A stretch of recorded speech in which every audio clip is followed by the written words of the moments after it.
ఈ మధ్య కాలంలో డాక్టర్స్ పైన విపరీతమైన దాడులు జరుగుతూ ఉన్నాయి. ప్రతి డాక్టర్స్ కూడా పేషెంట్ కాపాడాలనే ఉద్దేశంతో ట్రీట్మెంట్ చేస్తూ ఉంటారు.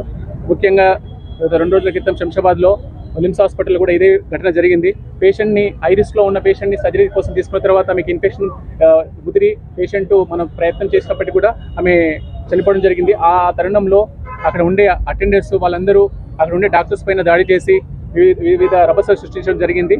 సో దీనికి గాను మేమందరం కూడా ఏంటి అంటే ప్రతి ఒక్క పేషెంట్ని కాపాడాలనే ఉద్దేశంతో ప్రయత్నం చేస్తూనే ఉంటాం. వాళ్ళని సేవ చేయాలనే ఉద్దేశంతో చేస్తూ ఉంటాం.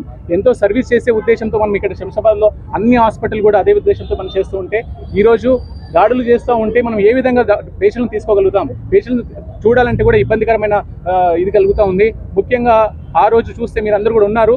ఎంత దుర్భరమైన ఘటన జరిగింది అంటే ఐసీయూలో ఉండే పేషెంట్లు చాలా క్రిటికల్గా ఉన్నారు. అలాంటి టైంలో కూడా పేషెంట్ల మీద దాడులు, పేషెంట్లతో పాటు డాక్టర్స్ పైన కూడా దాడి చేయడం జరిగింది, ముఖ్యంగా లేడీస్ పైన. ఇలాంటి దాడులు మనం ఖచ్చితంగా సమాజానికి మంచిది కాదు. ఇదందరూ కూడా అరికట్టాల్సిన విషయం.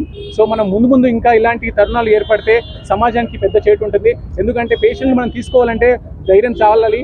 సమాజంలో ఇలాంటి ఎమర్జెన్సీ కండిషన్లో వచ్చిన పేషెంట్లు మనం తీసుకోకపోతే వాళ్ళు క్రిటికల్గా ఇదైపోయి చనిపోయే ఇబ్బంది ఉంటుంది. ప్రతి హాస్పిటల్ కూడా శంషాబాద్లో కానీ స్టేట్ లెవెల్లో కానీ నేషనల్ లెవెల్లో ఉండే ప్రతి హాస్పిటల్స్లో కూడా ఇదే దాడులు జరుగుతూ ఉన్నాయి.